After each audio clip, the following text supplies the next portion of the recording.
একটা মজার ঘটনা শুনেন। হযরত ওমর রাদিয়াল্লাহু তাআলা আনহু একদিন নবীজি সাল্লাল্লাহু আলাইহি ওয়াসাল্লামের কামরায়, হুজরায়, ঘরে গেছেন। আমি নিজে আরবি কিতাবে পড়ছি, আজ-জুহাদু মিআতুন, এই কিতাবে গিয়ে দেখে আল্লাহ নবী সাল্লাল্লাহু আলাইহি ওয়াসাল্লাম চাটাইয়ের মধ্যে শোয়া, শুধু চাটাইয়ের উপরে, এই চাটাই, মাথার নিচে একটা খেজুরের ছাল দিয়ে বানানো ছোট্ট বালিশ। হযরত ওমর দেখলেন মাথার উপরে একটা চামড়া ঝুলানো নামাজের জন্য, পায়ের নিচে কিছু ছাতু, যেগুলো পানি দিয়ে গুল্লা খায়, আগের দিনে খাইতো খুব, এই ছাতু অল্প কিছু, এই চারটে আইটেম, একটি চাটাই, একটা খেজুরের ছালের বালিশ, আর একটি চামড়া, আর কিছু ছাতু, পানি দিয়ে গুল্লা খাওয়া। নবীজি সাল্লাল্লাহু আলাইহি ওয়াসাল্লাম হযরত ওমর দেখলেন ওয়াকাদ আসারা ফি জামবিহি, নবীজির পুরা দেহের মধ্যে দাগ দাগ, চাটাইয়ের দাগ দাগ পড়ে গেছে। যেহেতু আল্লাহ নবী সাল্লাল্লাহু আলাইহি ওয়াসাল্লাম কায়নাতের সর্বশ্রেষ্ঠ সুন্দর ছিলেন, কাজে দাগ তো পড়বেই। এই পবিত্র সুন্দর চেহারায়, শরীরে দাগ পড়ে গেছে চাটাই। হাদিসে আছে হযরত ওমর রাদিয়াল্লাহু তাআলা আনহু সাথে সাথে কাঁদতে শুরু করলেন। আল্লাহ নবী সাল্লাল্লাহু আলাইহি ওয়াসাল্লাম বললেন, মা ইয়াবকিকা ইয়া ওমর, ওমর তোমাকে কে কাঁদালো, কাঁদতেছো কেন? হযরত ওমর রাদিয়াল্লাহু তাআলা আনহু বললেন, লিমা লা আবকি ইয়া রাসূলুল্লাহ, ও আল্লাহর নবী, আমি কেন কাঁদবো না বলেন? আমি কাঁদবো না কেন?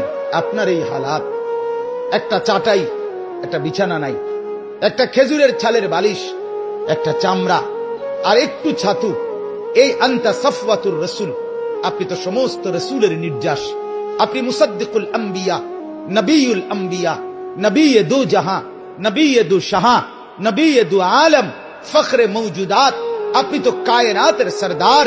আপনার জন্য ভালোবেসেই তো আল্লাহ তাআলা গোটা কায়নাত সাজিয়েছেন। এত এত এত এত এত এত মর্যাদা যার, সেই আপনার এই হালাত। ওয়াল কাইসার ওয়াল কিসরা ইয়ালবাসুন আল হারির ওয়াদ দিবাজ, ওমর বললেন, অথচ রোমের বাদশাহ, পারস্যের বাদশাহ, তারা রেশমি কাপড়, রেশমি পোশাক, রেশমের বিছানার মধ্যে তারা শোয়, ঘুমায়, খায়, ব্যবহার করে। আর আপনার এই হালাত, আমি এটা দেখে কেমনে মেনে নেই?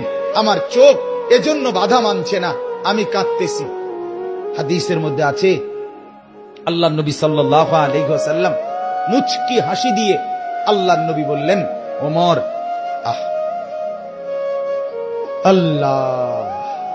আল্লাহ নবী বললেন, ওমর, আমা তারদা আন তাকুনা লানাল আখিরাহ ওয়া লাহুমুদ দুনিয়া, ওমর, তুমি কি এতে খুশি হবে না যে আমরা আখিরাত থেকে নেব, ওরা দুনিয়া থেকে নেব?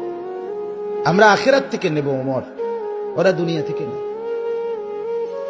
হযরত ওমর চোখ মুছে বললেন, ইয়া রাসূলুল্লাহ, আল্লাহর কসম, আমি এতেই রাজি, আমি আখিরাত থেকেই নেব। এজন্য আমরাও বলি আলহামদুলিল্লাহ, ৬,০০০ টাকা মসজিদের ইমাম, ৮,০০০ টাকা বেতন, মুয়াজ্জিনের বেতন ৪,০০০ টাকা, আমাদের এই মাদ্রাসাগুলোর উস্তাদদের বেতন ৮,০০০, ১০,০০০, ৬,০০০, ৭,০০০ টাকা। খোদার ৩০ দিন আল্লাহর দেওয়া হালাল ভাবে স্ত্রী সন্তান নিয়ে চালাচ্ছে, আল্লাহর উপরে তাওয়াক্কুল করে, আর এই আশায় মাওলা আখিরাত থেকে নেব, জান্নাত থেকে নেব। আমরাও আলহামদুলিল্লাহ একথা যেন বলে যে মাওলা সুদখোরেরা দুনিয়া নেক, ঘুষখোরেরা দুনিয়া নিয়ে যাক, বাটপাড়ার চিটার, অবৈধ উপার্জনকারী, চোর ডাকাত আর